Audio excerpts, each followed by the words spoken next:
মুহাম্মাদুর রাসূলুল্লাহ। জীবনে বিশ্বাসের সাথে এই কালেমাটি উচ্চারণ করেছে, মুখ দিয়া বিশ্বাস করেছে। তার পাপের সব শাস্তি শেষ হয়ে যাওয়ার পর আল্লাহ পাক তাকে মুক্ত করবেন জাহান্নাম থেকে। কেউ এরকম জাহান্নামে থাকবে না যে একবার কালেমা বিশ্বাসের সাথে উচ্চারণ করেছিল। এই কথা কাফেরদের ব্যাপারে প্রযোজ্য নয়। সর্বশেষ যে ব্যক্তি জাহান্নাম থেকে মুক্তি লাভ করবে তাকে আল্লাহ পাক বলবেন, ফেরেশতাদেরকে বলবেন, আমার ফেরেশতারা আমার এই বান্দাকে জান্নাত এবং জাহান্নামের মাঝখানে রেখে দাও।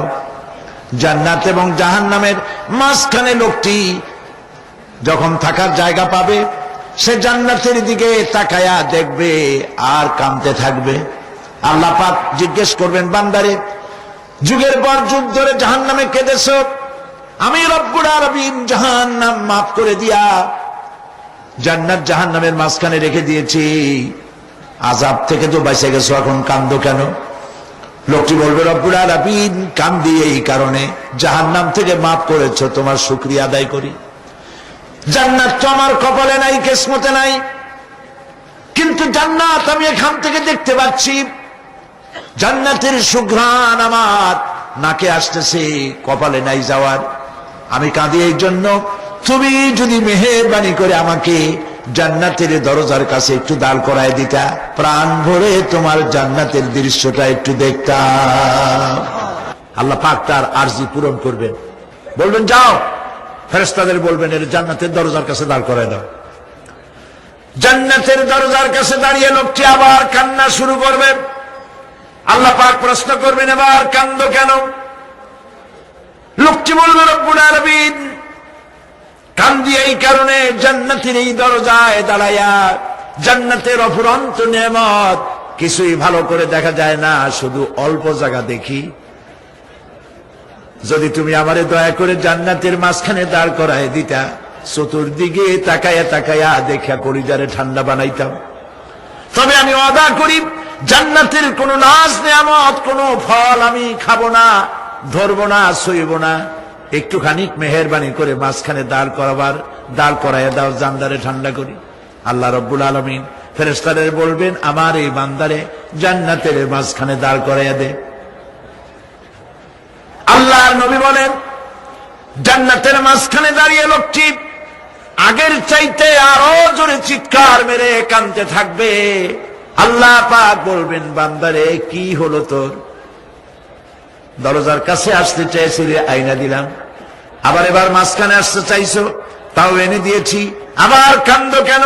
লোকটি বলবে, রব্বুল আলামিন এবার কান্দি এই জন্যে, তুমি যখন দয়া করে একটিবার জান্নাতের মাঝখানে এনে আমাকে দাঁড় করায় দিয়েছো, তুমি রহমান রহিম গফুরুর রহিম, এই জান্নাত থেকে আবার আর বাইর করে দিও না।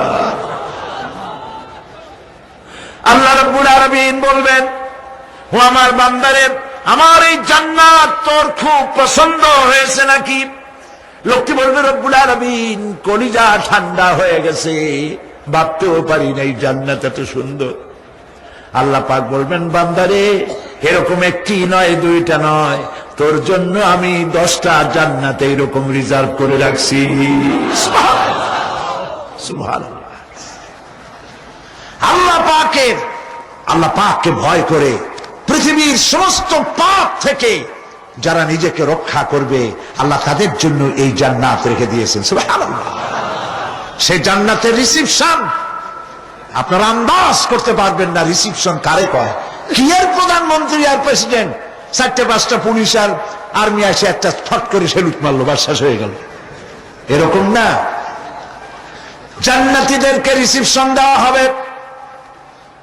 জান্নাতীরা যখন আল্লাহর হুকুমে জান্নাতের দিকে যেতে লাগবে, আর যখন জান্নাতের কাছে চলে যাবে, আল্লাহ রাব্বুল আলামিন শোনায় দিচ্ছেন, হাত্তা ইযা জাউহা ফুতিহাত আবওয়াবুহা ওয়া ক্বালা লাহুম খাজানাতুহা সালামুন আলাইকুম তিবতুম ফাদখুলুহা খালিদিন। সুবহানাল্লাহ। জান্নাতীরা যখন জান্নাতে প্রবেশ করার দরজার মুখোমুখি হবে, দ্বার রক্ষীগণ তখন বলবে সালামুন আলাইকুম, আল্লাহর শান্তি তোমাদের উপরে বর্ষিত হোক। সুবহানাল্লাহ। দুনিয়ার টাটকা টাটকা সুখগুলি দুই পা দিয়ে ঠেলে দিয়েছ, টাটকা সুখগুলি গ্রহণ করো নাই, হারাম খাও নাই, আল্লাহর দ্বীন কায়েমের জন্য রক্ত দিয়েছো, জীবন দিয়েছো, কষ্ট করেছো, আল্লাহকে ভয় করেছো। আমাদের সালাম গ্রহণ করো, জান্নাতের মধ্যে ঢুকে যাও চিরকালের জন্য। সুবহানাল্লাহ। আর বাইরে হওয়া লাগবে না, চিরকাল এই জান্নাতের মধ্যে তোমরা বসবাস করতে পারবে, আল্লাহ রাব্বুল আলামিনের ফেরেশতারা বলে দিবেন। জান্নাতের মধ্যে আল্লাহ পাক হুরদের সঙ্গে জান্নাতীদের বিয়ের ব্যবস্থা করে দিবেন। কোরআনে কারিমে আল্লাহ পাক বলেন মুত্তাকিইনা আলা সুরুরিম মাসফুফাতিন ওয়া যাওয়াজনাহুম বিহুরিন ঈন। সামনাসামনি ভাবে সাজানো সারি সারি আসন সমূহের উপর তারা ঠেস লাগায় বসে থাকবে, আর আল্লাহ রাব্বুল আলামিন হুরদের সাথে জান্নাতীদের বিয়ের ব্যবস্থা করে দিবেন। যেসব হুরের সঙ্গে বিয়ে হবে তাদের আল্লাহ পাক বিবরণ দিচ্ছেন কি রকম হবে তারা। লাম ইয়াতমিসহুন্না ইনসুন ওয়ালা জান, এর পূর্বে জিন এবং ইনসান এদেরকে কেউ স্পর্শ করে নাই। কিরকম তারা? কাআন্নাহুন্নাল ইয়াকুতু ওয়াল মারজান, যেমন ঝিনুকের ভিতরে মণিমুক্তা থাকে এইভাবে আল্লাহ পাক তাদেরকে পবিত্র করে রেখে দিয়েছেন। আমার প্রিয় ভাইরা, আল্লাহ রাব্বুল আলামিন কোরআনে কারীমের ভিতরে বলেছেন ফাবিআইয়ি আলা'i রাব্বিকুমা তুকাযযিবান। জান্নাত দান করে আল্লাহ পাক এবার জান্নাতীদেরকে সম্বোধন করে বলবেন ইয়া ইবাদি লা খাউফুন আলাইকুমুল ইয়াওমা ওয়ালা আনতুম তাহজানুন। হে আমার বান্দারা, লা খাউফুন আলাইকুমুল ইয়াওম, আজ আর কোনো ভয় নাই। সুবহানাল্লাহ, সুবহানাল্লাহ। আজ আর কোনো ভয় নাই, কোনো চিন্তাও নাই, আরামে এই জান্নাতের মধ্যে বসবাস করো। এরপরে আল্লাহ পাক জিজ্ঞেস করবেন ও আমার জান্নাতীরা, আমি যেসব ওয়াদা করছিলাম আমার ওয়াদা মোতাবেক সমস্ত নিয়ামত পেয়েছো? তারা বলবে হ্যাঁ পেয়েছি, সব নিয়ামত আপনার ওয়াদা মোতাবেক সব পেয়েছি। আল্লাহ রাব্বুল আলামিন বলবেন সব পাও নাই, ওয়ালাদাইনা মাজিদ, আমার কাছে আরো বেশি আছে। সুবহানাল্লাহ, আমার কাছে আরো বেশি আছে। জান্নাতীরা বুঝবে না সে আরো বেশিটা কি, এর থেকে আর বেশি কি। প্রিয় ভাই সব, নবী করিম সাল্লাল্লাহু আলাইহি ওয়াসাল্লাম বলেছেন জান্নাতের সুখ আর শান্তি কোন চোখ নাই যা দেখেছে, যা কোন অন্তঃকরণ নাই যা কল্পনা করতে পেরেছে। এই জান্নাত মুত্তাকিদের জন্য আল্লাহ রাখছেন। সুবহানাল্লাহ। জান্নাতীরা ভাবতেও পারবে না সেই নিয়ামতগুলি কি। প্রিয় ভাই সব, সেই মুহূর্তে আল্লাহর নবী মুহাম্মদ রাসূলুল্লাহ সাল্লাল্লাহু আলাইহি ওয়াসাল্লাম বলবেন রব্বুল আলামিন, আমার উম্মতেরা জান্নাতীরা বুঝতে পারে নাই আপনার কাছে কি নিয়ামত আরো বেশি আছে। আমার এই উম্মতেরা জান্নাতীরা আপনার ওয়াদা মোতাবেক সব পেয়েছে, কিন্তু একটি জিনিস এখনো তাদের কিসমতে হয় নাই। সেই জিনিসটা হলো যারা তার রবকে না দেখে শুধু কোরআন আর হাদিসের কথা শুনে আরবের ঘুম হারাম করে তাহাজ্জুদের নামাজ আদায় করেছিল, চোখের পানি ফেলেছিল, যারা জান্নাত দেখে নাই, জাহান্নাম দেখে নাই, আপনাকে ভয় করে যারা জীবন পরিচালনা করেছিল, যারা আপনাকে দেখে নাই, না দেখে শুধু কোরআন হাদিস বিশ্বাস করে যারা অকাতরে নিজেদের জীবন বিলায় দিয়েছিল, এই জান্নাতীরা এখন পর্যন্ত তার রবকে দেখতে পারে নাই। আল্লাহ রাব্বুল আলামিন তার সামনে থেকে 70,000 পর্দা সরে যাবে। আল্লাহ পাক বান্দাদের আরজি পুরা করার জন্য জান্নাতীদের সামনে তিনি জালোয়া ফরজ হবে। কোরআন শরীফের ভিতরে আল্লাহ পাক বলেন, জান্নাতীরা তারা আল্লাহর দিকে, জান্নাতীরা তার রবের দিকে তাকিয়ে থাকবে, আর রব তার বান্দাদের দিকে তাকায়া থাকবে। প্রাণ ভরে জান্নাতীরা রবকে দেখবে, সুবহানাল্লাহ, আল্লাহ পাককে দেখবে। প্রাণ খুলে আজ দোয়া করি রব্বুল আলামিন, জান্নাতের যেই পরিবেশে, যেই জায়গায় তুমি দয়া করে তোমার গোলামদেরকে তুমি নিজেই দর্শন দিবে, দেখা দিবে। মনিব গো, ও আমাদের রব, আজ এই বিশাল জনসমুদ্র নিয়ে তোমার দরবারে আবেগ ভরা কণ্ঠে বলি, যে অনুষ্ঠানটি তুমি এমন মুবারক অনুষ্ঠান করবে যেখানে তুমি জান্নাতীদেরকে দেখা দিবে, ওই জান্নাতের কোন একটি, ওই অনুষ্ঠানের কোন একটি কোনায় কানায় আমাদেরকেও দাঁড় করাইয়া দেখার তো।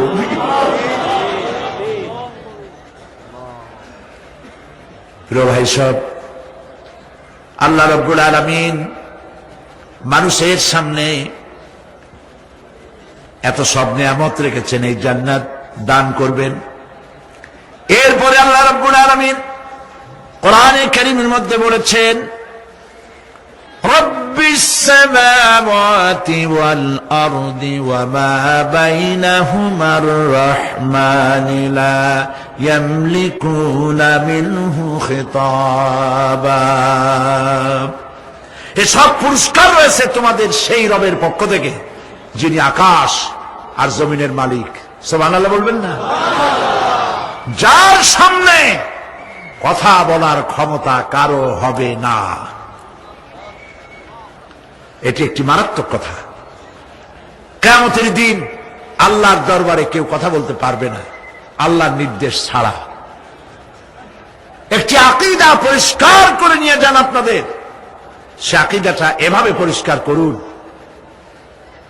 কোন পীর সাহেব, কোন খাজা বাবা, কোন মাওলানা, কোন মুহাদ্দিস, কোন বুজুর্গ আপনাকে সুপারিশ করতে পারবে না যদি না আল্লাহ পাক তাকে কথা বলার তৌফিক না দেন। মনে থাকবে এটা। আয়াতুল কুরসির ভিতরে আমরা পড়ি, মান যাল্লাযী ইয়াশফাউ ইনদাহু ইল্লা বিইজনিহি। আল্লাহ পাক বলেছেন কিয়ামতের দিন আল্লাহর দরবারে কার সাহস আছে কথা বলতে পারে? মান যাল্লাযী ইয়াশফাউ ইনদাহু ইল্লা বিইজনিহি। আল্লাহর অর্ডার ছাড়া, হুকুম ছাড়া আল্লাহর সামনে কথা বলা সেদিন কেউ থাকবে না। সুবহানাল্লাহ। কেউ কথা বলতে পারবে না। সুপারিশ করতে হবে আল্লাহ যারে বলেন তুমি করো, অমুকের জন্য করো, সেই ব্যক্তি শুধু তার জন্যই করতে পারবে, আর কেউ কথা বলতে পারবে না। সেই কঠিন হাসরের ময়দান, যেদিন শুধুমাত্র আল্লাহ পাক কথা বলবেন, আর যারে বলতে বলবেন সেই কেবলমাত্র বলতে পারবে। সুপারিশ এটি আল্লাহ পাক কিয়ামতে পারমিশন দিলে বলা যাবে। হযরত ইব্রাহিম আলাইহিস সালাম কিয়ামতের দিন তার নিজের পিতা সম্পর্কে সুপারিশ করবেন, রব্বুল আলামিন আমার আব্বার জন্য সুপারিশ করতেছি, মেহেরবানি করে জাহান্নাম থেকে তারে আপনি রক্ষা করুন। আল্লাহ রব্বুল আলামিন বলবেন, ইব্রাহিম তোমার সুপারিশ মঞ্জুর হবে না। প্রিয় ভাই সব, একটু মাথা খাটান, চিন্তা করেন। ও আযম পয়গম্বর, জাতির পিতা। কে জাতির পিতা? চিল্লায় বলুন, কলিজা সাফ করে ফেলুন। মুসলমানদের জাতির পিতা হাফিজ আমি কেউ হতে পারে না।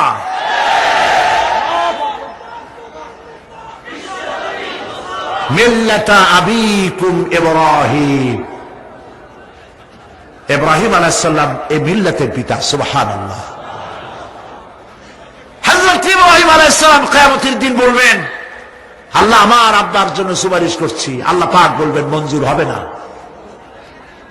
আসর তোমার পিতা হতে পারে, কিন্তু আমার খলিলকে আগুনে ফেলার জন্য নমরুদকে সে সহযোগিতা করেছে, আমি তোমার পিতাকে ক্ষমা করব না।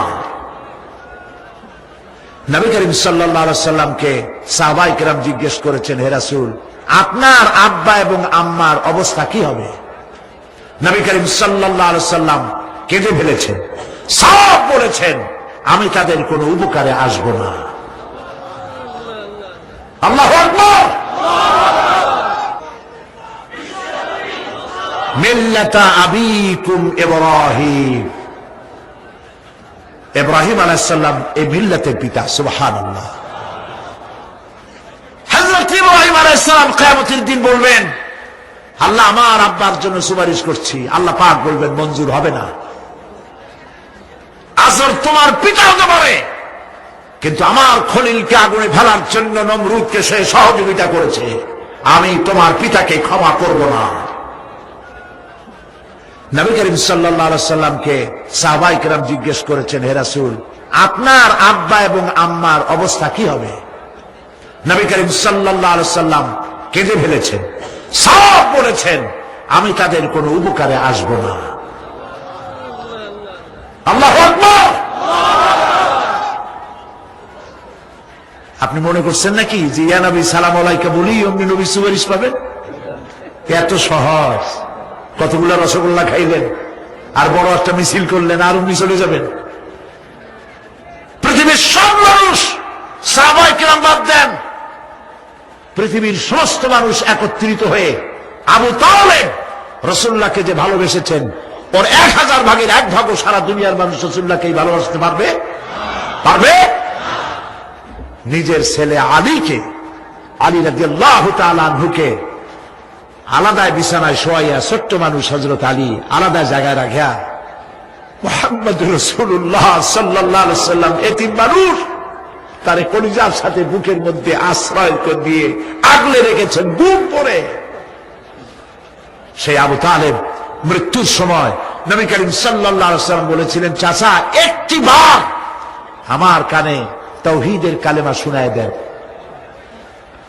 আবু তালেব, তার কিসমতে ছিল না কালেমা। মরে যাওয়ার পর একজন সাহাবী বলেছিলেন, ইয়া রাসূলুল্লাহ, মৃত্যুর সময় আবু তালেবের মুখ আমি নড়তে দেখেছি, তিনি কালেমা পড়েছেন সম্ভবত। রাসূলুল্লাহ সাহেব বলেছেন, আমি শুনি নাই। এত ভালোবাসার পরেও হাদিস শরীফে এসেছে আবু তালেব জাহান্নামে যাবে। কোথায় যাবে? জাহান্নামে। সবচাইতে কম আযাব হবে কার? আবু তালেবের। কম আযাবটা কি? হাদিস শরীফে এসেছে কম আযাব হলো জাহান্নামের আগুন দিয়ে 1 জোড়া জুতা তৈরি করে আবু তালেবের পায়ে পরিয়ে দেওয়া হবে। সেই জাহান্নামের আগুনের তৈরি করা জুতার তাপে আবু তালেবের মাথার ঘিলুগুলো টকবক করে বউ পড়তে লাগবে। এত ভালোবেসে যদি কিয়ামতে উপায় না হয়, আপনি ইয়া নবী সালাম আলাইকা, ইয়া রাসূল সালাম আলাইকা, আর কতগুলো জিলাপি খাইলেন, বড় একটা মিছিল করলেন। প্রিয় ভাই সব, এইসব বেদাত ছাড়ুন, এগুলি সুস্পষ্ট বিদআত। রাসূলুল্লাহকে ভালোবাসবেন, সাহাবীরা যেভাবে ভালোবেসেছেন ওইভাবে ভালোবাসবেন। সুন্নাতের অনুসরণ কিভাবে করবেন? সুন্নাতের অনুসরণ করবেন কিভাবে? নবী করিম সাল্লাল্লাহু আলাইহি ওয়াসাল্লামকে ভালোবাসবেন কিভাবে? হযরত আব্দুল্লাহ ইবনে মাসউদ রাদিয়াল্লাহু তাআলা আনহু তিনি সাফ বলেছেন, মান কানা মুস্তান্নান ফালিয়াস্তান্না বিমান ক্বাদ মাত। কেউ যদি সুন্নতের পূর্ণাঙ্গ অনুসরণ করতে চায়, সেজন্য যারা মরে গেছে তাদের অনুসরণ করে। ফাইনাল হাইয়া লা তু'মানু আলাইহিল ফিতনা।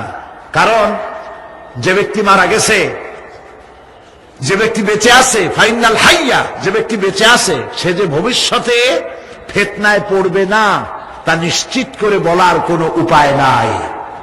এই জন্য সুন্নতের অনুসরণ করার জন্য মাপকাঠি কোনো পীর নয়, আলেম নয়, মুহাদ্দিস নয়, মুফাসসির নয়। যে ব্যক্তি মারা গেছে তিনি হলেন সুন্নতের অনুসরণ তারই করতে হবে। তিনি কে? তারা কারা? উলাইকা আসহাবু মুহাম্মাদিন সাল্লাল্লাহু আলাইহি ওয়াসাল্লাম, তারা হলেন নবী করিম সাল্লাল্লাহু আলাইহি ওয়াসাল্লামের সাহাবায়ে কেরাম রিদওয়ানুল্লাহি তাআলা আলাইহিম আজমাইন। কানু আফদালু হাযিহিল উম্মাহ, তারা হচ্ছে এই উম্মতের শ্রেষ্ঠ সন্তান।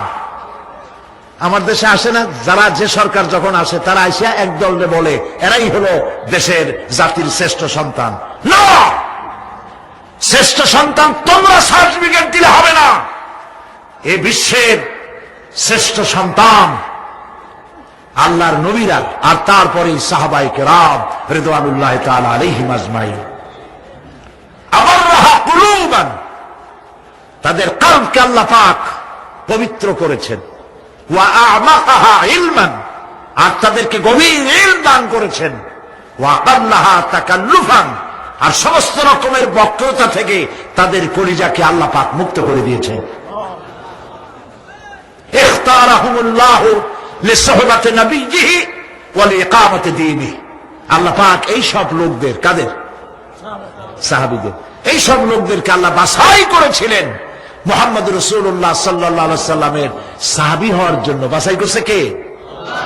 আল্লাহ পাক নিজে বাছাই করেছেন রাসূলের সাহাবী হওয়ার জন্য। কি জন্য? লিকামতের দ্বীনে, আল্লাহ পাকের দ্বীন প্রতিষ্ঠার জন্য। সেই জন্য প্রিয় ভাই সব, কিয়ামতের দিন সুপারিশ কেউ কিন্তু করতে পারবে না। সুপারিশ করতে পারবেন কেবলমাত্র কে? বলেন সবাই। আল্লাহ সুবহানাহু ওয়া তাআলা যাকে পারমিশন দিবেন তিনি কেবল করতে পারবেন, আর কেউ সুপারিশ করতে পারবে না। সেই জন্য মনের থেকে, কলিজা থেকে সমস্ত কথা উঠায় ফেলে ঈমান পোক্তা করুন। সেদিন কথা বলবার মতো ক্ষমতা আল্লাহর সামনে কারো হবে না। যিনি তাকে পারমিশন দিবেন তিনি কেবল বলতে পারবেন। কিয়ামতের হায়বাত এবং জালাল, ফেরেশতাদের আনাগোনা, জাহান্নামের গর্জন, মানুষের কলিজা গলার কাছে চলে আসবে। গর্ভবতী নারীর গর্ভ খসে পড়বে। দুগ্ধপোষ্য নারী, যে দুধ দেয় তার বাচ্চাকে দুধ দেওয়ার কথা ভুলে যাবে, নিজের সন্তান ভুলে যাবে। সেই কঠিন হাসরের ময়দানে, সেখানে কেবলমাত্র আল্লাহ পাক যাদেরকে রক্ষা করবেন তারাই সেখানে বাঁচতে পারবে, অন্যরা সেখানে তাদের কোনো উপায় থাকবে না। আল্লাহ পাক বলছেন এরকম একটি জায়গা সম্পর্কে আমি তোমাদেরকে জানিয়ে দিলাম। আল্লাহ রাব্বুল আলামিন বলেন, যালিকাল ইয়াউমুল হক ফামান শাআ আত্তাখাযা ইলা রাব্বিহি মাআবা। এই দিনটি অবশ্যই আসবে, সেদিনটি নিশ্চিতভাবে আসবে। আর এখন যার ইচ্ছা সে তার রবের দিকে অগ্রসর হোক। ইন্না আনজারনাকুম আযাবান করিবান ইয়াওমা ইয়ানজুরুল মার'উ মা কদ্দামাত ইয়াদাহু ওয়া ইয়াকুলুল কাফিরু ইয়া লাইতানি কুনতু তুরাবা।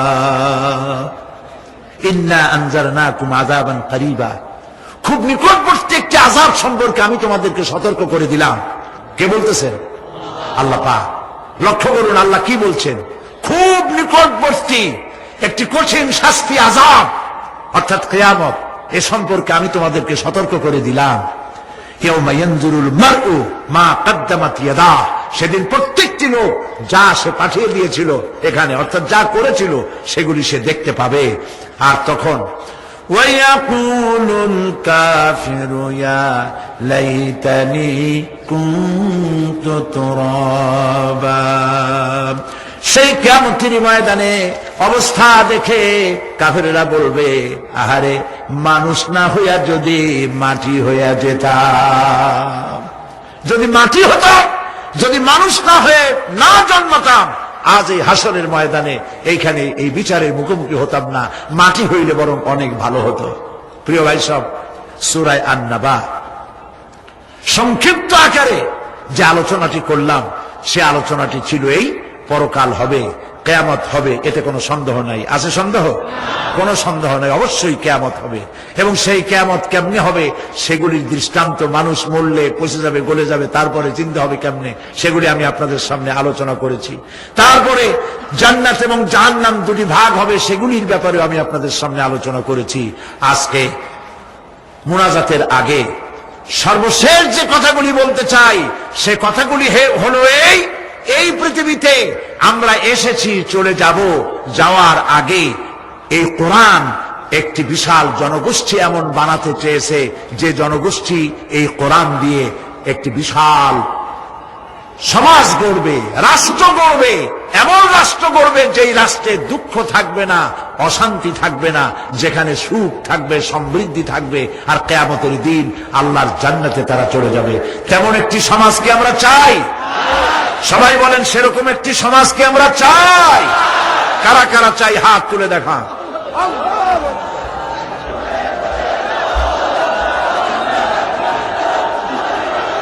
প্রিয় ভাই সব, আমি হাত তুলতে বলেছি, দাঁড়াইতে বলি নাই। মেহেরবানি করে বসেন। আজকে আখেরি মুনাজাতের দিন। আলহামদুলিল্লাহ বলেন। কয়েক লক্ষ মানুষ মুনাজাতের জন্য অপেক্ষা করছে। আলহামদুলিল্লাহ বলেন। দাঁড়ানোর অর্থ আমি বুঝি, অনেক সময় বসছেন, ফাঁকে একটু মাজা সোজা করে নিলেন। বসেন বসেন, আর একটু জোরে সরে জিকির করেন, লা ইলাহা ইল্লাল্লাহ, লা ইলাহা ইল্লাল্লাহ। আরো জোরে, লা ইলাহা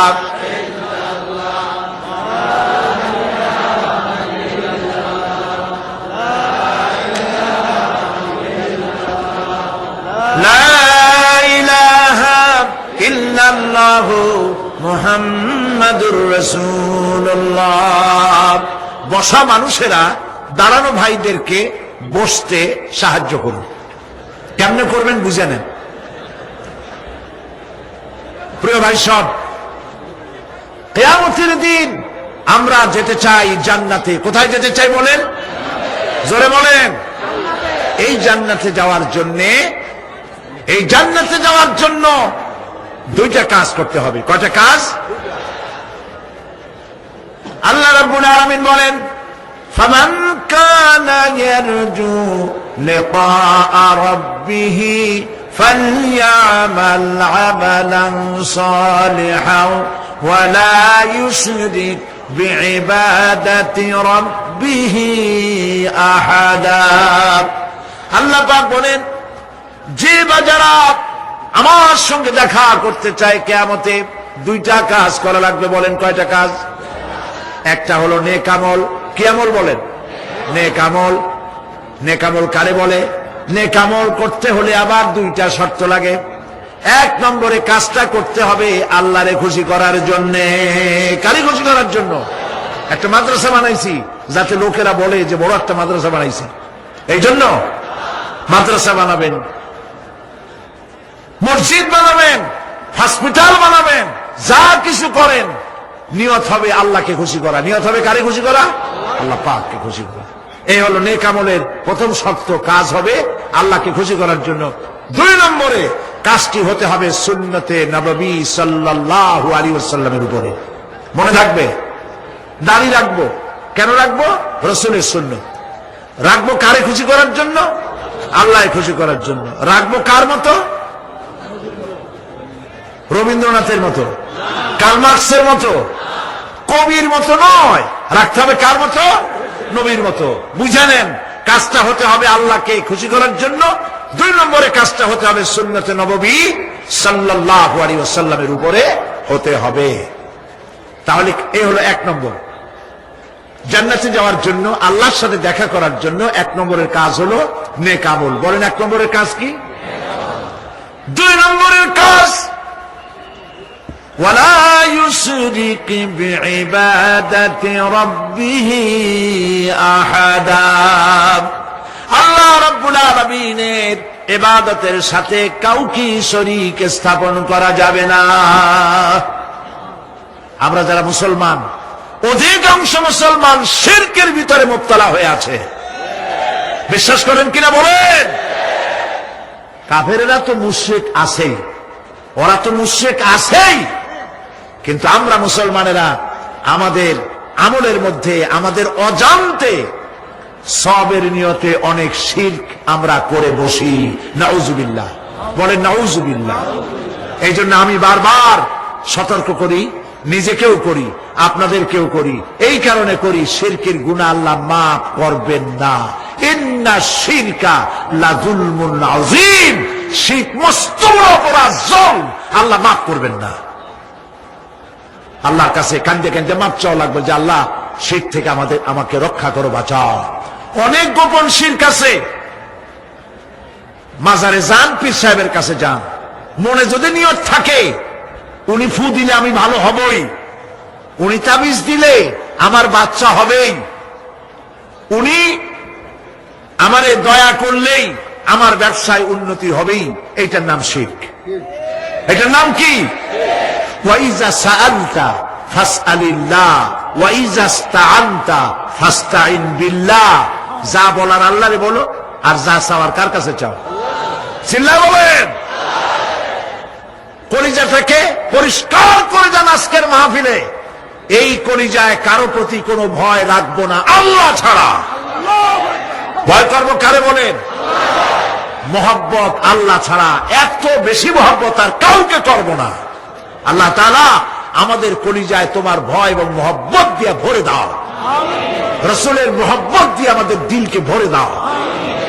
বিশ্বাস করুন ভাই সাহেব, কোরআন শরীফ আমার সামনে, বিশ্বাস করুন, দেশি পীর বিদেশি পীর, খাজা বাবা দেশি এবং বিদেশি, কেউ আপনার ভাগ্য বদলাই দিতে পারবে না।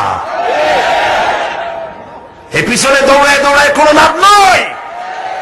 এতক্ষণ মসজিদের ভেতরে বসে আল্লাহর কাছে কাঁদেন। ওয়াকালা রাব্বুকুম উদউনি আস্তাজিব লাকুম। তোমার রব বলেছে আমারে ডাকো, আমি ডাকের সাড়া দিয়ে দেব। সুবহানাল্লাহ। আর আল্লাহ বলেছেন আমার ইবাদতের সাথে কাউকে শরীক করবে না। খবরদার। আলাইসাল্লাহু বিকাফিন আবদা। আল্লাহ প্রশ্ন করছেন, আলাইসাল্লাহু বিকাফিন আবদা, আমি কি আমার বান্দার জন্য যথেষ্ট নই? চিল্লায় বলুন অবশ্যই যথেষ্ট। আবার বলেন অবশ্যই যথেষ্ট। কলিজা সাফ করে ফেলেন। সম্রাট শাহজাহান, দিল্লির সম্রাট, হাবিজাবি সম্রাট না, দিল্লির সম্রাট। এখন কোথায়? কবরের মধ্যে। কবি বলতেছেন, শাহনে জাহাं को जिन्हें फक्र से देते थे बाज, शाहने जहां को जिन्हें फक्र से देते थे बाज, वाज कब्र में है सूरह अलहम्दु की मोहताज। সারা ভারতবর্ষ যারা ট্যাক্স দিয়ে নিজেকে সৌভাগ্যবান বলে মনে করত, সে আজ কবরের মধ্যে ভিক্ষুকের মতো সূরা আলহামদুর মতো একটি সূরার মুহতাজ হয়ে ভিক্ষুকের মতো শুয়ে আছে। সম্রাট শাহজাহান মসজিদে বসে আছে, এক ফকির ঘুরতেছে। লোকেরা কয় ছোটবেলা থেকেই তোমার খয়রাত করতে দেখলাম, ভিক্ষা কি জীবনেও যাবে না তোমার? লোকটি বলছে, আমি ভিক্ষা করবো ছাড়া আমার উপায়টা কি? কারণ আমারও তো লোকেরা এই মুরব্বীকে বসায় না। এই লোকটি আমি ভিক্ষা করা ছাড়া করবো কি? লোকেরা তো আমার 60 টাকা 50 টাকা 100 টাকা দেয় না, 4 আনা 5 আনা 1 টাকা এই আমার দেয়, এ দিয়ে আমি বড় লোক হবো কেমন? লোকটি বলছে, আচ্ছা দেখো, তুমি তো জায়গা মতো যাইতে পারো নাই, বাদশার কাছে যাও, এমন দেওয়া দেবে জীবনে আর খয়রাত করা লাগবে না। তো বাদশার কাছে কি খয়রাতি যাইতে পারে কোনোদিন? হ্যাঁ এখন পারবা। কেমনে? সম্রাট শাহজাহান এখন একা একা মসজিদে আছেন। তখনকার এসব বাদশারা অনেকে নামাজি ছিলেন, দিনদার ছিলেন। ফকির দরজার কাছে দাঁড়াইয়া দেখতে পাচ্ছে কেউ নাই, দেহরক্ষীরা দূরে দূরে দাঁড়ানো। বাদশাহ মসজিদের ভেতরে বসে হাত তুলে ঝুলতেছে আর কাঁদতেছে, চোখের পানি দিয়া দাঁড়িয়ে ভিজে ভিজে পড়ছে। এই দৃশ্য অনেকক্ষণ দেখলো ফকির।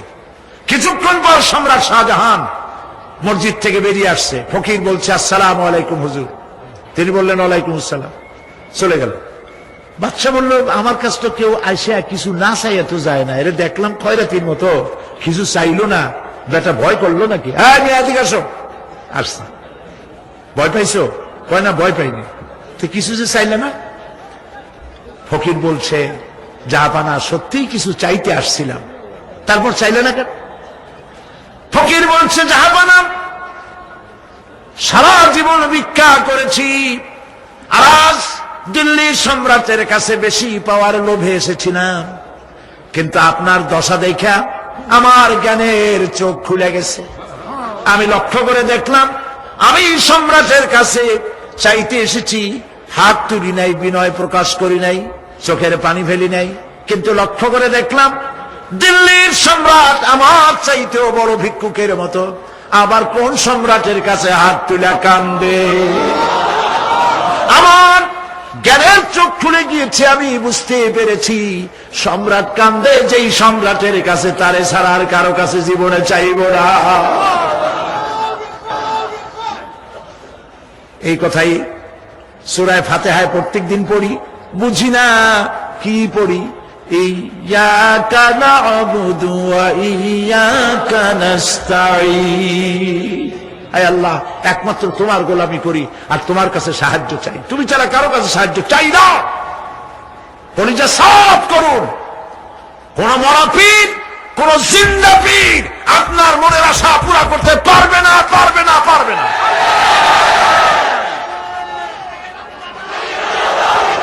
আর আজ থেকে কোন মাজারে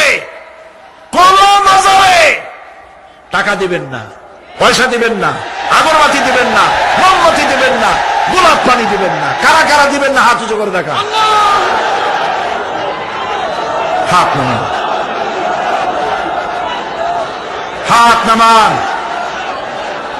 আল্লাহ পাক তুমি এই হাতগুলি কবুল করো, জোরে বলেন আমিন। এই চট্টগ্রাম ছিল স্বাধীনতা আন্দোলনের লালন ভূমি, সূতিকাগার। এই চট্টগ্রামের বুকের উপরে দাঁড়িয়ে শহীদ প্রেসিডেন্ট জিয়াউর রহমান স্বাধীনতার ঘোষণা দিয়েছিলেন। সেই চট্টগ্রাম স্বাধীনতার গৌরবে ধন্য। সেই চট্টগ্রামকে আল্লাহ পাক ইসলামের চট্টগ্রাম, শিরক এবং বিদআত মুক্ত চট্টগ্রাম আল্লাহ বানায় দিন। আমি অত্যন্ত আনন্দিত, খুশি বর্তমান সরকার চট্টগ্রামকে বাণিজ্যিক রাজধানী ঘোষণা করায় সরকারকে ধন্যবাদ জানাই। আমি ধন্যবাদ জানাই চট্টগ্রাম আন্তর্জাতিক বিমানবন্দর। আমরা আজ থেকে বহু বছর আগে সেই কোন জায়গায় যেন, কোন স্কুল বলো না, কলেজিয়েট হাই স্কুল ময়দানে 80-র দশকে এভাবে মাহফিলে বলেছিলাম, চট্টগ্রাম এই আন্তর্জাতিক বিমান, তখন আন্তর্জাতিক ছিল না, এই বিমানবন্দরের নাম রাখা হোক আল্লাহর ওলি শুয়ে আছেন এই চট্টগ্রামে হযরত শাহ আমানত রাহমাতুল্লাহ আলাইহি, তার পবিত্র নামে এটা করা হোক। কোন সরকার করে নাই, কোন সরকার করে নাই। সেই দীর্ঘদিনের দাবির ফলশ্রুতিতে চট্টগ্রামকে 4 দলীয় ঐক্যজোটের সরকার চট্টগ্রামের মুসলমানদের কলিজার দাবি পূরণ করে শাহ আমানত ইন্টারন্যাশনাল এয়ারপোর্ট নাম ধারণ করে সেখানে পতাকা উঠতেছে বাংলাদেশের, মসজিদও তৈরি হয়ে গেছে। দুনিয়ার কোন আন্তর্জাতিক বিমানবন্দরের গায়ের সাথে মিশানো এমন মসজিদ আমি দেখছি কিনা আমার মনে পড়ে না। চট্টগ্রামের সৌভাগ্য, আলহামদুলিল্লাহ। আমার কলিজা চায় আমি আপনাদের সাথে জড়াই গেছি, আমি আপনাদের সাথে জড়াই গেছি ভালোবাসা দিয়া, মহব্বত দিয়ে, কোরআনের কারণে। আর কোনো কারণ নাই, কোনো স্বার্থ নাই। আমি কোনোদিন চট্টগ্রাম থেকে এমপি নির্বাচন করতে আসবো না। আপনাদের সাথে আমাদের এই মহব্বতের সূত্র শুধুমাত্র আল্লাহ, শুধুমাত্র রাসূল, শুধুমাত্র আল্লাহ রাব্বুল আলামিনের এই কোরআন শরীফ, আর কিচ্ছু না। আল্লাহ পাক এই চট্টগ্রামে যারা মাজারের ব্যবসা করে এগুলোরে তুমি হেদায়েত করে দাও, বলেন আমিন। মাজার কেন্দ্র করে যারা বসে আছে ওদেরকে বলেন আল্লাহর রাস্তায় বাড়ি ফিরে যা। এ মাজারে চাস কি? মাজারগুলির চতুর্দিকে বসে আছে, গাঁজা খায়, দাড়িতে জট, গায়ে সালার শট, শয়তান। বাড়ি যা, বলবেন বাড়ি যা, বাচ্চা রিক্সা চালা, তোরে মাজারে বসতে কইছে কে? মাজারগুলি পাহারা দেবে গভর্নমেন্ট। শাহ আমানত আমাদের সম্পদ, শাহ মাকদুম মুসলিম মিল্লাতের সম্পদ, শাহজালাল মুসলিম উম্মার সম্পদ। এদের মাজারকে সংরক্ষণ করার দায়িত্ব সরকারের। ওখানে তোমার বসে থাকা লাগবে না, খালি পয়সা কামাও আর এই টাকা দিয়া ট্রাক আর বাসের ব্যবসা করো, কোটি কোটি টাকার মালিক হও। আর গাঁজা খায়, ডলিয়া ডলিয়া কলকিতে ঢুকে টান দেয়, চোখ ক্রমে বড় হয় আর গান গায়, মদিনা যাব কেমনে মদিনা। বলে তুই শয়তান, কেমনে মদিনায় যাবি? এত গাঁজা খেয়ে যাবি তুই মদিনায়? প্রিয় ভাই সব, শীত মুক্ত জীবন যাপন করতে হবে, কোনো আপোষ নাই, নো কম্প্রোমাইজ। মাজারওয়ালাদের সাথে মুসলমানদের কোনো কম্প্রোমাইজ নাই, সাফ কথা। আমরা শিরক এবং বিদআত মুক্ত জীবন চাই, আলহামদুলিল্লাহ বলে। কিয়ামতে আল্লাহ পাক নাজাত দিয়ে দেবেন, বলেন আমিন। আমি সপ্তম সংসদে পার্লামেন্টে বলেছিলাম তদানীন্তন হুজুরদের সামনে, বুঝছেন তো কারা? বললাম এই তো বারবার যান উমরা করতে, এখন আর যায় না, এখন তো ইলেকশনের সময় না, এখন পার্শ্ববর্তী দেশে সফর করা দরকার। রোজার মাসে এখন আর যাওয়াটা লাগে না, তখন যাইতো, তখন পট্টি টট্টিও বানতো। বললাম আপনারা উমরা করতে যান, হজ করতে যান, আনেন কি? আতর আর পাথর, সুরমা আর খুরমা। কিন্তু দেখেন না সেখানে কি অবস্থা। আল্লাহ পাক বলেছেন আওয়ালাম ইয়ারাও আন্না জাআলনা হারামান আমিনান। দেখতে পাও না আমি এই শহরকে কি নিরাপত্তার শহর বানিয়েছি? যখন পৃথিবীর চতুর্দিকে লুণ্ঠন হচ্ছে, চুরি হচ্ছে, হত্যা হচ্ছে, ধর্ষণ হচ্ছে, তখন আমার এই শহর দেখো কেমন নিরাপত্তা বানাইলাম। যারা হজে গিয়েছেন লক্ষ্য করেছেন, লক্ষ লক্ষ মানুষ, চাঁদের চাইতেও সুন্দরী মানুষগুলি, নারীগুলি রাতের বেলায় পুরুষ সঙ্গী ছাড়া একাকিনী আল্লাহ রাব্বুল আলামিনের ঘর তাওয়াফ করতে আসে। গভীর রাত্রে তাওয়াফ করলো, নামাজ পড়লো, দোয়া করলো, আবার একাকিনী ঘরে ফিরে গেল।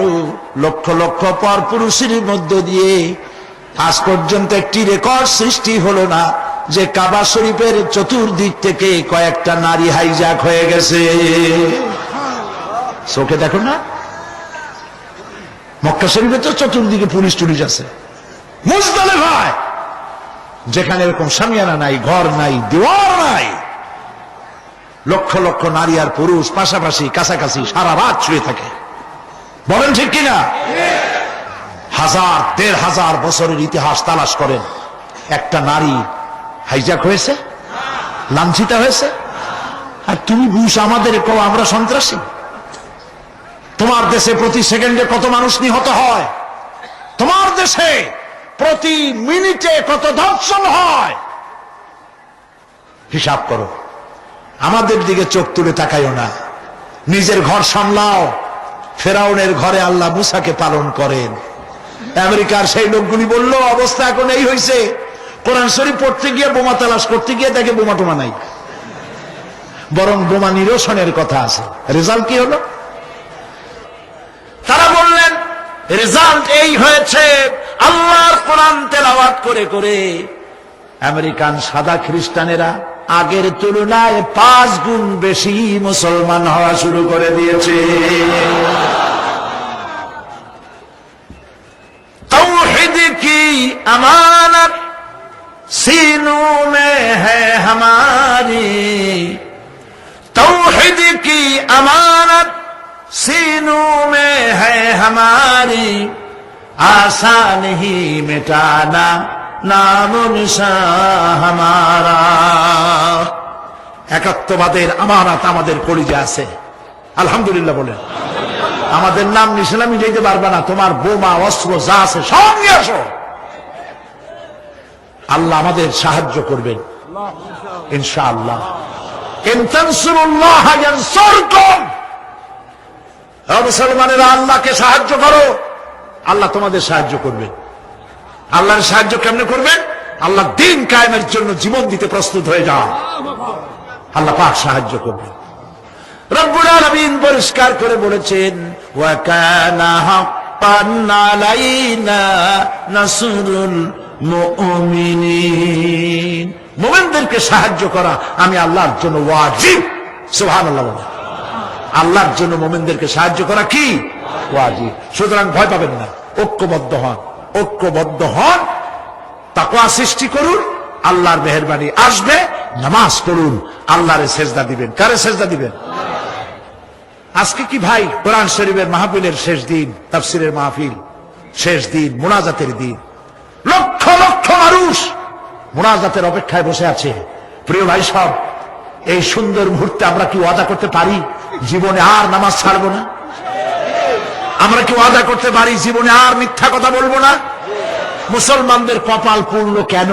কারণ দুনিয়া আমরা সব থেকে বেশি মিথ্যা কথা বলি। বলেন ঠিক কিনা? আমরা সব থেকে বেশি ওজনে কম দেই, আমরা খাদ্যে ভেজাল দেই, আমরা মানুষের শেকায়েত করি, আমরা পরনিন্দা করি, আমরা জমিনের আইল ঠেলি, আমরা নারীর মর্যাদা দেই না। এই সব কারণে আল্লাহ নারাজ হয়ে গেছেন। আমরা কি ওয়াদা করতে পারবো এই অপকর্মগুলি জীবনে আর করবো না? পারবো? দুই হাত উঁচা করেন, বলেন, ইয়া আল্লাহ, তোমার পবিত্র নামে শপথ করি, কসম করি, যতদিন পর্যন্ত মালাকুল মউত আমার মাথার কাছে না আসতেছে ততদিন পর্যন্ত ফরজ নামাজ, ফরজ রোজা ছেড়ে দেব না, মিথ্যা বলবো না, ওয়াদা খেলাপ করব না, অহংকার করব না, পরনিন্দা করব না, জমিনের আইল ঠেলবো না, স্ত্রী এবং অধীনস্থ মহিলাদেরকে বেপরদা করব না। বলেন, সুদ খাবো না, ঘুষ খাবো না।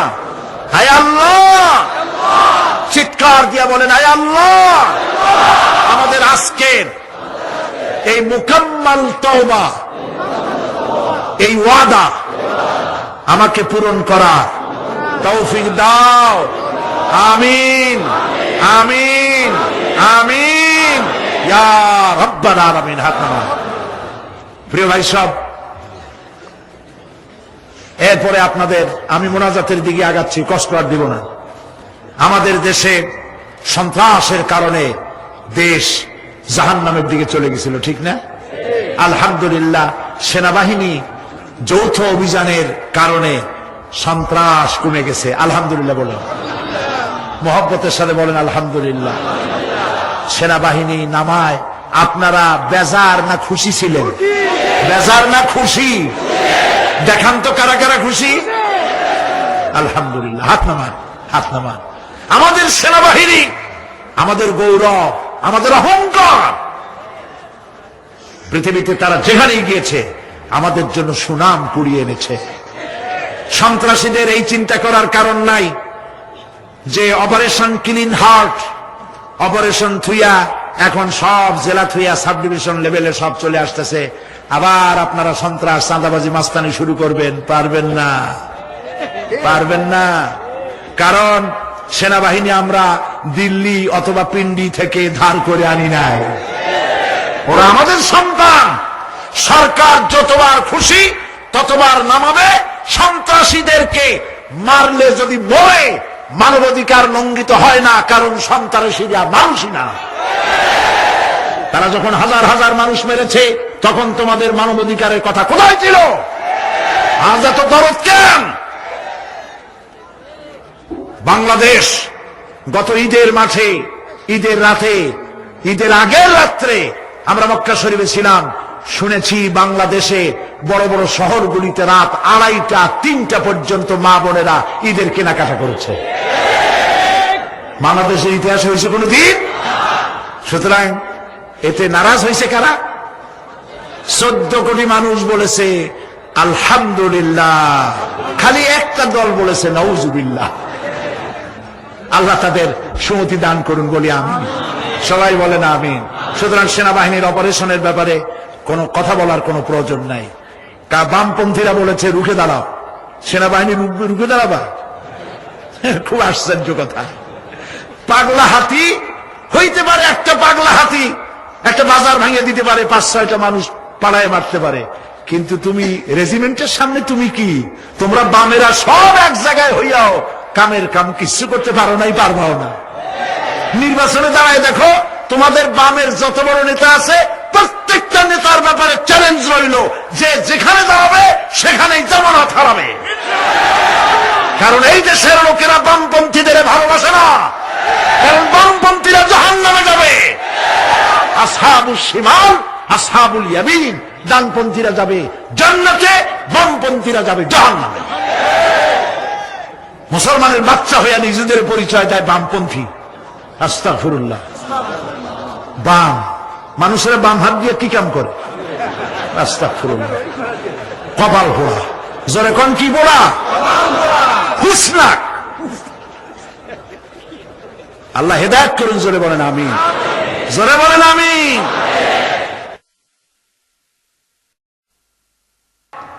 তালেবান হওয়ার কোন প্রয়োজন বাংলাদেশের নেই। পাকিস্তান আমার মডেল নয়, ইরান আমার মডেল নয়, আমার মডেল মুহাম্মদ রাসূলুল্লাহ সাল্লাল্লাহু আলাইহি ওয়াসাল্লাম।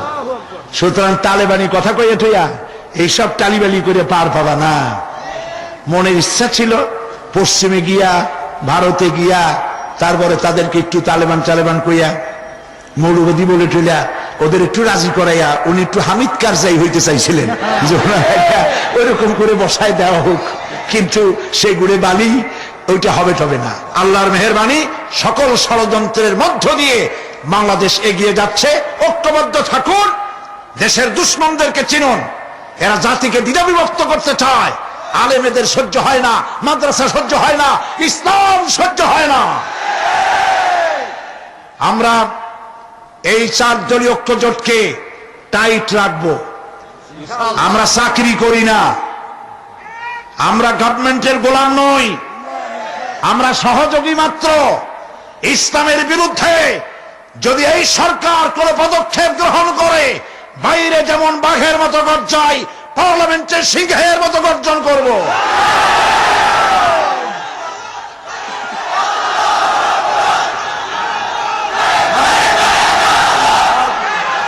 প্রিয় ভাই সব, এই সরকার ইসলামের পক্ষের সরকার বলে জনগণ মনে করে। আপনারা দোয়া করুন যেন সরকার ইসলামের পক্ষে তার মেয়াদকাল পর্যন্ত থাকতে পারে, আল্লাহ যেন কবুল করেন। সবাই বলেন আমিন। শেষ কথা, আরেকটা নির্বাচন সামনে আসতেছে, ওটার নাম কি? ইউনিয়ন পরিষদের নির্বাচন। এত বড় মাহফিল, চতুর্দিক থেকে লোকেরা আসছেন, আপনারাই ভোটার, ঠিক না? ভোট কারে দিবেন, কি মার্কায় দিবেন, ওইটা আমার বলার কোনো দরকারই নেই। আমি মৌলিক একটা কথা বলবো, সেই কথাটা হচ্ছে ভোট একটি আমানত। কিন্তু এই স্লোগানটা যারা বানায়েছে, আমার ভোট আমি দেব, যারে খুশি তারে দেব, এটা পাগলের কথা, এটা পাগল। প্রথম লাইন ঠিক আছে, আমার ভোট আমি দেব, প্রথম লাইন ঠিক, দ্বিতীয় লাইন পাগলের। যারে খুশি তারে দেব, তা আমার ভোটটা কি ছাগলের দেব, মদখোরের দেব, জেনাকারের দেব? তাহলে স্লোগানটা কেমন হওয়া উচিত? আমার ভোট আমি দেব, দক্ষ এবং যোগ্য দেখে দেব। আপনারা মসজিদের ইমাম যখন বানান, তখন তাকায় দেখেন লুঙ্গিটা গিরার নিচে পড়ছে কিনা, মাথার চুল সামনে দিয়ে লম্বা কিনা, মোজগুলি মুখের মধ্যে ঢুকছে কিনা, এগুলো দেখেন কিনা। আরে বাবা, 200 লোকের ইমামতি করবে, তাতে এত দূরবীন দিয়ে দেখেন। আর আপনার হাজার হাজার লোকের মেম্বার বানাবেন, চেয়ার বানাবেন, ইমাম বানাবেন, উনিও তো নেতা, ইউনিয়নের নেতা। আপনি বাছাই করবেন না, চিনবেন না যে লোকটা নামাজি কিনা, লোকটা দিনদার কিনা, লোকটা লেখাপড়া জানে কিনা, গম চুরি করবে কিনা, চোর ওর বাপ চোর ছিল কিনা, দেখবেন না আপনি? বেছে গুছে দিনদার, ইমানদার, সুশিক্ষিত, চরিত্রবান, নামাজি, এগুলি দেখে ভোট দিবে। মনে থাকবে, মনে থাকবে। আল্লাহ রাব্বুল আলামিন এগুলি মনে রাখার তৌফিক দান করুন, বলি আমরা আমিন। প্রিয় ভাই সব, আমরা এখন মোনাজাত করব। মোনাজাতের জন্য দাঁড়ানো ভাইরা বসেন, গাছে, ছাদে, রাস্তায়, যিনি যেখানে আছেন সেখানেই মোনাজাতের জন্য অবস্থান গ্রহণ করুন। আর জোরে সোরে জিকির করেন, লা ইলাহা ইল্লাল্লাহ। বলে দেন।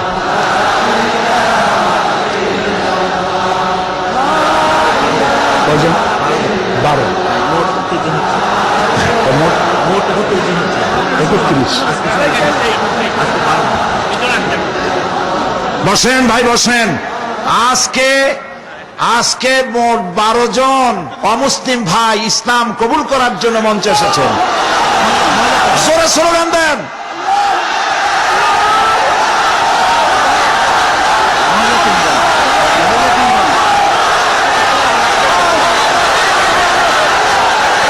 বসুন বসুন বসেন, মেহেরবানি করে বসুন ভাই, মেহেরবানি করে বসেন। বসেন, মেহেরবানি করে বসেন। দাঁড়ানো ভাইরা বসা মানুষরা দাঁড়ানো ভাইদেরকে অনুরোধ করেন বসেন। বসেন, না বসতে দেখবেন কেমনে? আজকের 12 জনের 3 জন আমাদের বোন মহিলা আর 9 জন হচ্ছে পুরুষ, মোট 12 জন।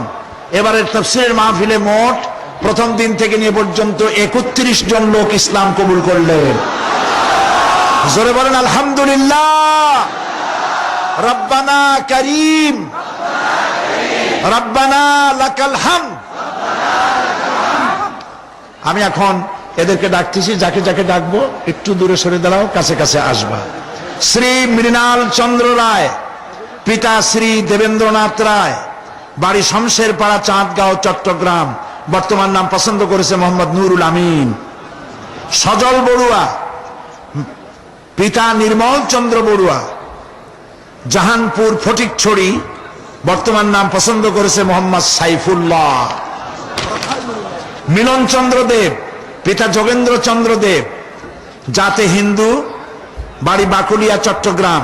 বর্তমান নাম পছন্দ করেছে মোহাম্মদ মিজানুর রহমান। সুকান্ত বড়ুয়া, পিতা সন্তোষ বড়ুয়া, জাতে ধর্ম হচ্ছে বৌদ্ধ। বর্তমান নাম পছন্দ করেছে আব্দুল্লাহ আল মামুন, বাড়ি হলো ডবল মুরিং, চট্টগ্রাম।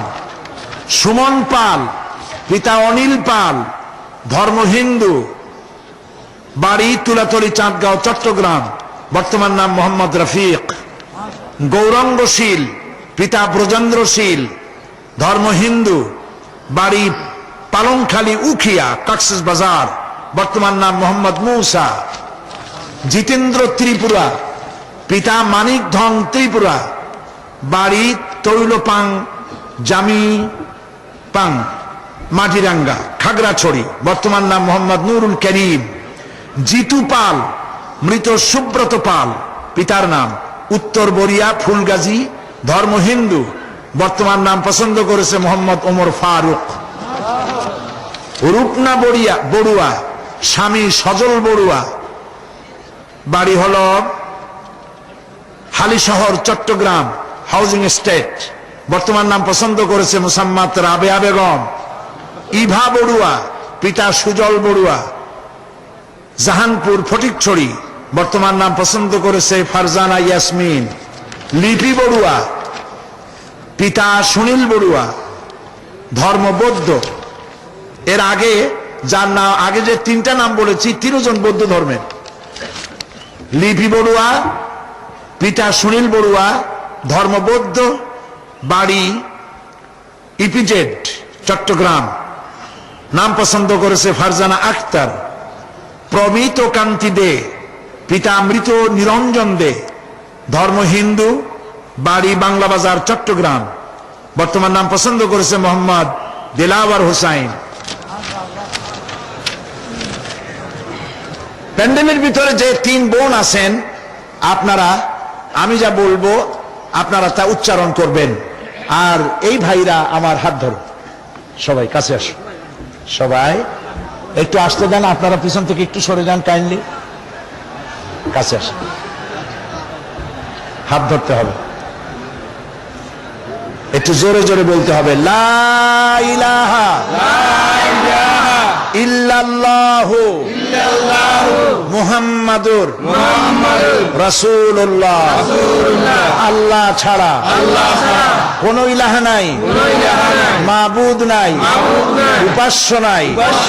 মুহাম্মদ সাল্লাল্লাহু আলাইহি ওয়াসাল্লাম আল্লাহর প্রেরিত রাসূল। আশহাদু আন লা ইলাহা ইল্লাল্লাহু ওয়াহদাহু লা শারীকা লাহু ওয়া আশহাদু আন্না মুহাম্মাদান আবদুহু ওয়া রাসূলুহু। আমি সাক্ষ্য দিচ্ছি আল্লাহ ছাড়া কোন ইলাহ নাই, মাবুদ নাই, উপাস্য নাই। তিনি এক, তিনি একক, তার কোনো অংশীদার নাই।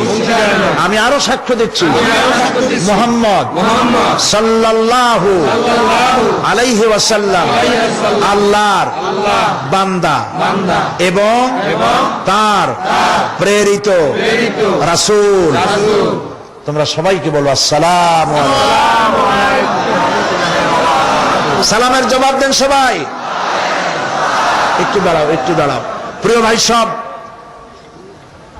এই কয়েক মুহূর্ত আগে এরা ছিলেন মুশরিক, আর এখন আমাদের তাওহীদবাদী ভাই।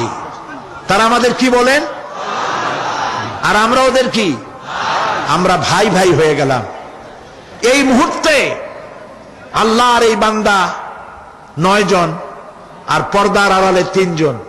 এই 9 জনের জিন্দিগির পেছনের সব গুনাহ, শিরক, বিদআত, জিনা, ব্যভিচার যা কিছু জীবনে ঘটেছে সব আল্লাহ মাফ করে দিয়েছেন। রাসূলের হাদিস অনুযায়ী এই লোকগুলি এখন বেগুনাহ, মাসুম। আমি এই সুযোগ নিচ্ছি আপনাদের পক্ষ থেকে আল্লাহ পাকের বেগুনাহ মাসুম বান্দাদেরকে বিশাল জনসমুদ্রের পক্ষ থেকে আমি আমার বুকে আলিঙ্গন করে নিচ্ছি।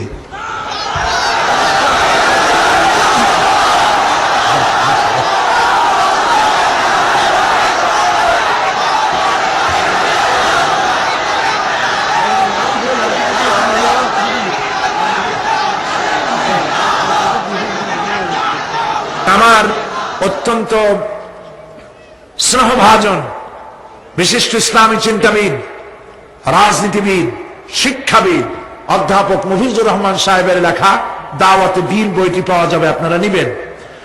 প্রত্যেকটি মুসলমান তার দুটি রাত এমন যাবে না যে তার বালিশের তলায় ওসিয়ত থাকবে না।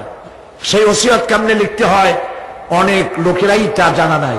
এই ওসিয়তের একটি নমুনা রেখে গেছেন খুররাম মুরাদ রহমতুল্লাহ আলাইহি।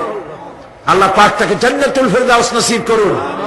খুররাম মুরাদের শেষ ওসিয়ত বইটি আপনারা নিয়ে যাবেন। কোরআন শরীফ বোঝার জন্য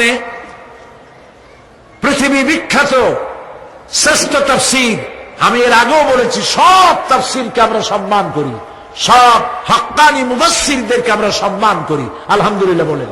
কিন্তু বর্তমান যুগ বিজ্ঞানের যুগ। বিজ্ঞান, দর্শন, কোরআন, হাদিস, যুক্তি ভিত্তিক কোরআনকে বুঝাবার জন্য যে তাফসীরটি সারা পৃথিবীতে সমাদৃত হয়েছে বিভিন্ন ভাষায়, তার নাম তাফহিমুল কোরআন। প্রিয় ভাই সাহেব বলেন তো নামটা কি? বাংলা ভাষায় 19 খণ্ডে সমাপ্ত হয়েছে। মেহেরবানি করে নিবেন, এটা প্রকাশ করে আধুনিক প্রকাশনী। তারা কালকে 12টা পর্যন্ত থাকবে, আপনারা মেহেরবানি করে নিয়ে যাবেন। আর একটি তাফসীর প্রতি বছর আমি বলি, সেটি হলো অমর শহীদ সৈয়দ কুতুব শহীদ রহমতুল্লাহ আলাইহি। আল্লাহ পাক জান্নাতুল ফেরদাউসের মেহমান তারে বানায় নিন। সবাই করে বলেন আমিন। তার তাফসীর ফি জিলালিল কোরআন বহু ভাষায় অনুবাদ হয়েছে, কিন্তু বাংলায় এতদিন হয়নি। বাংলা ভাষায় অনুবাদ করে যিনি মানুষের কৃতজ্ঞতা পাশে আবদ্ধ হয়েছেন, তিনি আল কোরআন একাডেমি লন্ডনের ডাইরেক্টর জনাব হযরত মাওলানা হাফেজ মুনির উদ্দিন আহমদ। তিনি মাহফিলে এসেছেন, ফি জিলালিল কোরআনের অনুবাদক। আমি বলবো তাকে, তার দোয়ার জন্য আমি বলবো তিনি আপনাদেরকে একটু সালাম দিন।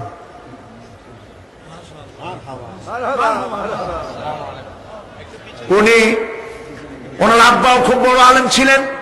ওনারা 7 ভাই, 7 ভাই হাফেজ, 7 ভাই মাওলানা। আলহামদুলিল্লাহ, আলহামদুলিল্লাহ। আল্লাহ তাকে দিয়ে খেদমত আরো নিন, বলুন আমিন। এবং তার 5,000 টাকা এই তাফসিরের দাম, সেখানে মাত্র 2,500 টাকা হাদিয়া দিয়ে তাফসিরের মাহফিলের জন্য 2,500 টাকা দিচ্ছেন। তাফহিমুল কোরআন ফি জিলালিল কোরআন আপনারা অবশ্যই নিয়ে যাবেন। আমি আমার 40 বছর কোরআনে কারীমের খেদমতের তৌফিক আল্লাহ পাক দয়া করে তার এই অযোগ্য গোলামকে আল্লাহ পাক দান করেছেন, আলহামদুলিল্লাহ। প্রিয় ভাই সব, একদিন এমন আসবে যেদিন আমি থাকবো না, এটি সব থেকে বাস্তব সত্য কথা।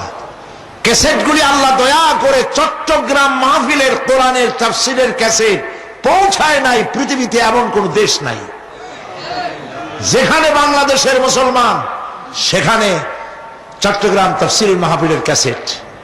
এবং দোয়ার জন্য কুয়েত, কাতার, লন্ডন, আমেরিকা, সৌদি আরব, ওমান, ইয়েমেন, মিশর, ইউরোপ, আমেরিকা, সারা পৃথিবী থেকে অসংখ্য টেলিফোন এসেছে, তারা দোয়া চেয়েছে। এখানকার প্রবাসী বাংলাদেশিরা প্রাণ ভরে আপনাদের কাছে দোয়া চেয়েছে।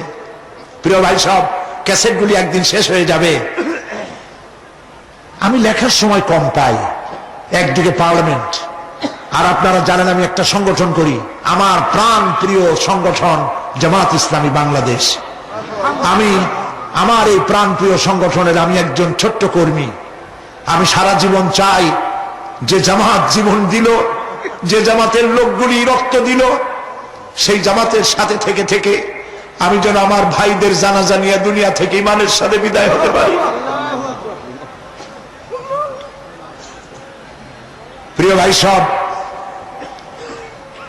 এই বিশাল সংগঠন আল্লাহ যেন কবুল করেন, আমরা বলি আমিন। তো আল্লাহ পাক আমাকে তৌফিক দিয়েছিলেন কথা বলার। একদিকে পার্লামেন্ট, আরেকদিকে সংগঠন, আরেকদিকে নির্বাচনী এলাকা। প্রত্যেক মাসে 4 দিন 5 দিন যাওয়া লাগে। আমি পুরোপুরি লেখার সময় পাই না। আমার সমস্ত তাফসীরের ক্যাসেটগুলি সংগ্রহ করে, সব থেকে পরিশ্রমের কাজ ক্যাসেট থেকে উদ্ধার করে কাগজে লেখা। আমার ক্যাসেটগুলি থেকে উদ্ধার করে শিবিরের প্রাক্তন সদস্য আব্দুল সালাম মিতুল, আমি পুত্রতুল্য স্নেহ করি তাকে, এই কষ্টসাধ্য কাজটি সে করেছে। আমি তাকে সাজেশন দিয়েছি, আমার সাজেশন মোতাবেক তাফসীরগুলি সুবিন্যস্ত করেছে। নাম রাখা হয়েছে তাফসীরে সাঈদী। আমপাড়া, সূরা ফাতিহা, সূরা আসর, বিশাল এক খণ্ড। সূরা আসর পৃথিবীর কোন ভাষায় একটি সূরার এত বড় তাফসীর নাই, আলহামদুলিল্লাহ। ইমাম শাফিঈ রহমাতুল্লাহর কথা আবার শুনাই। তিনি বলেছিলেন সূরা আসর পড়ার পর, তিনি বলেছিলেন যে সূরা আসর পড়ে মনে হয়েছে কোরআনের আর কোন সূরা নাজিল না হইলেও চলতো। একটি মানুষের জীবন সফল হওয়ার জন্য সূরা ফাতিহা যথেষ্ট। আমি এখানে তাফসীর করেছি 5 দিন, মনে আছেন আপনাদের? সূরা ফাতিহা করেছি, আমপাড়া করেছি।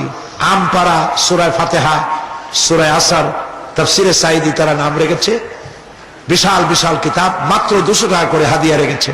আপনারা মেহেরবানি করে বুক স্টলগুলি থেকে সংগ্রহ করবেন, কারণ ক্যাসেট থাকবে না, তাফসীর থাকবে। আল্লাহ পাক এগুলি রাখুন, কবুল করুন, আমরা বলি আমিন। এখন আমরা মুনাজাত করব। মুনাজাতের পর আজান হবে বা জামাতে শার নামাজ হবে।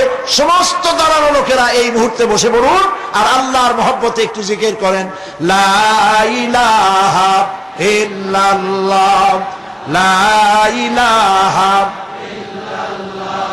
রাস্তায়, পথে, ঘাটে, বাড়িতে, ছাদে, গাছে, যিনি যেখানে আছেন, মাইকের আওয়াজ যদ্দূর যায়, মা বোনেরা মনে মনে আর ভাইয়েরা আল্লাহ পাককে প্রাণ ভরে ডাকেন, সুবহানাল্লাহ, আলহামদুলিল্লাহ, লা ইলাহা ইল্লাল্লাহ, সুবহানাল্লাহ, আলহামদুলিল্লাহ, লা ইলাহা ইল্লাল্লাহ, সুবহানাল্লাহ, আলহামদুলিল্লাহ, লা ইলাহা ইল্লাল্লাহ, মুহাম্মাদুর রাসূলুল্লাহ। আল্লাহুম্মা আমিন। রব্বানা যালামনা আনফুসানা ওয়া ইন লাম তাগফির লানা ওয়া তারহামনা লানাকুনান্না মিনাল খাসিরিন। সবাই পড়েন, দরদ মাখা কণ্ঠ দিয়া পড়েন, রব্বানা যালামনা আনফুসানা ওয়া ইন লাম তাগফির লানা ওয়া তারহামনা লানাকুনান্না মিনাল খাসিরিন। রব্বানা যালামনা আনফুসানা ওয়া ইন লাম তাগফির লানা ওয়া তারহামনা লানাকুনান্না মিনাল খাসিরিন। রব্বুল আলামিন, 5 দিন ধরে তোমার কোরআনের আলোচনা করেছি, দরুদ ও সালাম পড়েছি, জিকির আজগার করেছি। আমি মানুষ, তোমার এক অযোগ্য গোলাম। এই 5 দিনের আলোচনায় যদি কোনো ভুল করে থাকি আল্লাহ আমি মাফ চাই। রব্বুল আলামিন, যদি কোনো ভুল কথা বলে থাকি আমাকে মাফ করে দাও, আর তোমার বান্দাদের স্মৃতি থেকে তা মিটাইয়া দাও। এই 5 দিনের আলোচনায় রব্বুল আলামিন, তুমি যদি খুশি হয়ে থাকো এই আলোচনায় তুমি মেহেরবানি করে যে সওয়াব দিবা, আয় আল্লাহ দয়া করে মেহেরবানি করে সওয়াবটুকুন মুহাম্মদুর রাসূলুল্লাহ সাল্লাল্লাহু আলাইহি ওয়াসাল্লামের রূহ মুবারকে পৌঁছায় দাও। রব্বুল আলামিন, तमाम পৃথিবীর মাটির নিচে যত মুমিন মুমিনাত শুয়ে আছে আল্লাহ কবরগুলি কি জান্নাতের টুকরা বানায়া দাও। আয় আল্লাহ তাআলা, এই মুহূর্তে মনে পড়ে গেল আমাদের মা বাপের কথা। রব্বুল আলামিন, আমাদের আব্বা জান কত বছর আগে দুনিয়া থেকে বিদায় হয়ে গেল, নাম ধরে আর কেউ ডাকে না। কত কষ্ট করেছে, ধান বিক্রি করে, সুপারি বিক্রি করে, নিজের পেটে না দিয়া নিজের ভালো জামা না বানাইয়া আমাদের লেখাপড়া শিখাইছে, বাড়িঘর বানালো। আর একদিন তোমার ডাকে সাড়া দিয়া চলে গেল। যুগের পরে যুগ চলে গেল, বাপের মুখ আর দেখি না। আল্লাহ তাআলা, আমাদের আব্বা জান যাদের দুনিয়া থেকে বিদায় হয়ে গেছে, কবরটাকে বেহেশত বানায় দাও। মানুষ মাত্রই ভুল করে, গুনাহ করি। আমাদের আব্বা জান যদি কোনো ভুল করে থাকে, গুনাহ করে থাকে, আল্লাহ মাফ করে দাও। রব্বুল আলামিন, এবার দোয়া করি আমাদের জনম দুঃখিনী গর্ভধারিণী মা,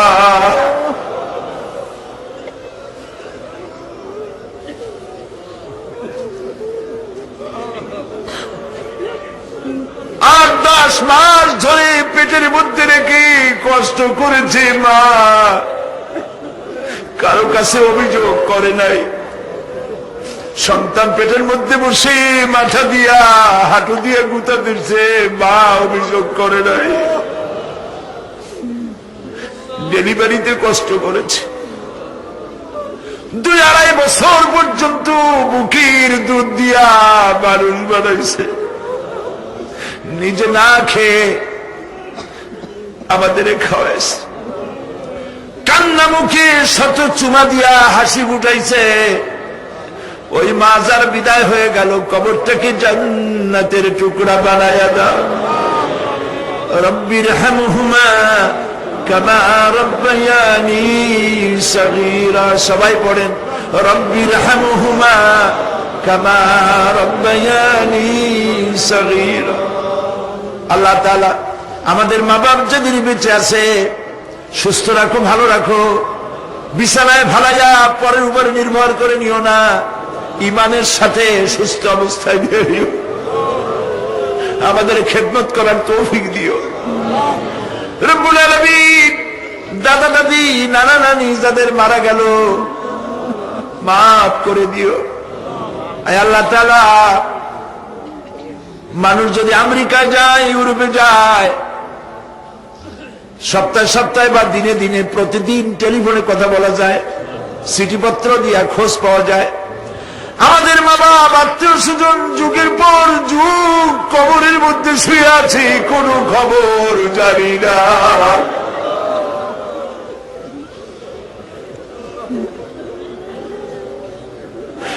তুমি যদি আযাব দাও, ঠেকাবার কেউ নাই। আয় আল্লাহ, তুমি যদি রহমত করো, করতেই পারো মাবুদ, তুমি রহমান রহিম, মাফ করে দাও। আল্লাহ তাআলা, এবার আমরা আমাদের গুনার কথা বলি। তুমি তোমার আরশে আজিম থেকে পেরের ময়দানের দিকে তাকাও। এই লক্ষ লক্ষ মানুষ তোমার বান্দা বান্দিরা খাওয়ার জন্য আসে নাই, রিক্সা ভাড়া কেউ দেওয়া হয় নাই, দোয়া কবুল হবে এই বিশ্বাস করে এসেছে। বাবু তুমি তাকাও, তুমি তোমার আরশে আজিম দিয়া তাকাও।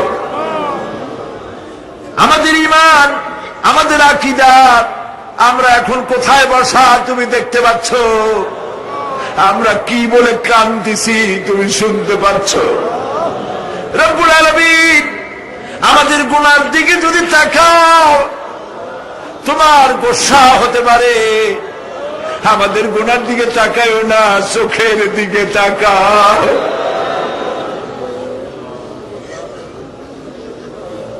আল্লাহ, আমাদের চোখের দিকে তাকাও। আমরা এতিম, কাঙ্গাল, ভিক্ষু, তুমি গনি, আমরা ফকির। আল্লাহ তাআলা, তোমার জাহান্নামের ভয় পাই, আমাদের জন্য জাহান্নাম হারাম বানায় দাও। রব্বুল আলামিন, আমরা জানি দিনের বেলায় সরকারি অফিস চলে, সন্ধ্যাবেলায় অফিসগুলি বন্ধ হয়ে যায়, আর রাত যত গভীর হতে থাকে তোমার রহমতের অফিস কর্মচঞ্চল হয়ে যায়। রব্বুল আলামিন, গুনাহ মাফ চাই, আমাদের মাফ করে দাও। আয় আল্লাহ তাআলা, আমরা অন্যায় করেছি বলে সারা দুনিয়ায় আজ মুসলমানেরা মার খাইতেছে। আল্লাহ রব্বুল আলামিন, এই পৃথিবীর একটা অসভ্য মানুষ সারা দুনিয়ার মুসলমানদেরকে টার্গেট করেছে। এই পৃথিবীর মানবতার দুশমন, বর্তমান পৃথিবীর শ্রেষ্ঠ নমরুদ ফেরাউন মুসলমান আর মুসলমানের দেশগুলি টার্গেট করেছে। আল্লাহ, আল্লাহ, তুমি তো আমাদের সেই আল্লাহ যে ফেরাউনকে চুবাইয়া মারছো। তুমি আমাদের সেই আল্লাহ যে নমরুদরে জুতো দিয়ে পিটাইয়া মারছো। রব্বুল আলামিন, বর্তমান পৃথিবীর শ্রেষ্ঠ নমরুদকে আল্লাহ বিদায় করে দাও। আল্লাহ গজব দাও, লানাত দাও। কান্দো মুসলমানেরা, কান্দো।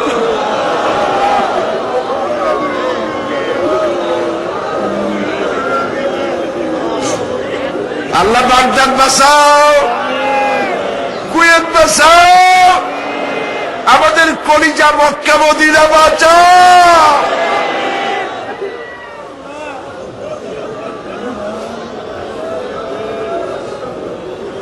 রব্বুল আলামিন, আমাদের কান্না তুমি শোনো বাবু। আমরা অপরাধী, আমরা গুনাহগার, আমরা মাপ চাই বাবু, আমাদের মাফ করে দাও। মুসলমানদের কাফের দিয়ে পিটাই মারো না বাবু, ইহুদি দিয়ে মুসলমানদের মারো না বাবু। তোমার রাসূলের সাদকায় মুসলমানদেরকে মাফ করে দাও আল্লাহ। রব্বুল আলামিন, হে আল্লাহ তাআলা, মা বোনেরা 5টা দিন কষ্ট করে আসছে, বসার জায়গাও পায় নাই, ঠান্ডার মধ্যে আসছে, বাচ্চাগুলা কান্দে করে কোলে করে কষ্ট করে আসছে। সমাজ কল্যাণের তো এত জায়গা নাই, মা বোনেরা রাস্তায় রাস্তায় বসছে। আল্লাহ মা বোনদের জিন্দিগির গুণা মাফ করে দাও। অনেক মা বোন বিয়ে হয়েছে, বাচ্চা হয় না, কলজাটা মরুভূমির মতো হয়ে গেছে। তোমার তো অভাব নাই আল্লাহ, সন্তানীকে সন্তান দাও, রোগ ব্যাধি মা বোনদের মাফ করে দাও। বাংলাদেশে আমাদের মুসলমান মা বোনদেরকে খাদিজা আয়েশা বানায় দাও, তাদের গর্ভস্থিত সন্তানগুলি ভালো বানাও। আল্লাহ তাআলা আমাদের বিবি বাল বাচ্চা যা দান করেছে সবগুলিকে দিনদার নামাজি পরেজগার বানায় দাও। আমাদের স্ত্রীদের হেদায়েত করে দাও, আমাদের সন্তানগুলিকে দিনদার ইমানদার বানায় দাও। আমাদের যারা যারা ইমামতি করতে পারে এমন বানায় দাও বাবু।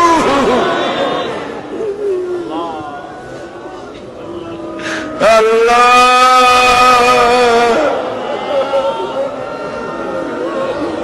আল্লাহ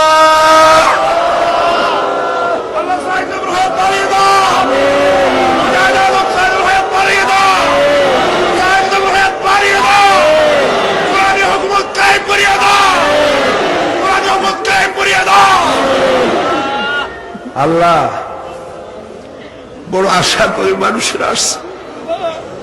আল্লাহুম্মা লা তারুদ্দানা খায়বিন, আল্লাহুম্মা লা তারুদ্দানা খায়বিন। কিছু না দিয়ে একেবারে খালি হাতে ফেরত দিও না বাবু, কিছু না দিয়ে খালি হাতে ফেরত দিও না বাবু। আল্লাহ একটু তাকায় দেখো, তোমার বান্দা, তোমার গোলাম মাওলানা শামসুদ্দিন, তুমি তার চোখ নিয়ে গেছো। আল্লাহ তুমি তার জান্নাতে চোখ দিও, তার মা বাবার উপর রহম করো। আল্লাহ তাকে জীবিত রাখো, সুস্থ রাখো, দিনের কাজ আরো বেশি নাও। আল্লাহ তাআলা আমাদের নেতৃবৃন্দের প্রতি রহম করো। আল্লাহ তাআলা অধ্যাপক মুমির সাহেবের গলায় অসুবিধা, আল্লাহ তা সুস্থ করো। মৌলানা মমিনুল হক চৌধুরী সাহেব অসুস্থ, আল্লাহ তাকে তুমি সুস্থ বানাও। আমাদের নেতৃবৃন্দ যে যেখানে আছে সুস্থ রাখো, ভালো রাখো, তাকওয়া আর ইখলাস দিয়া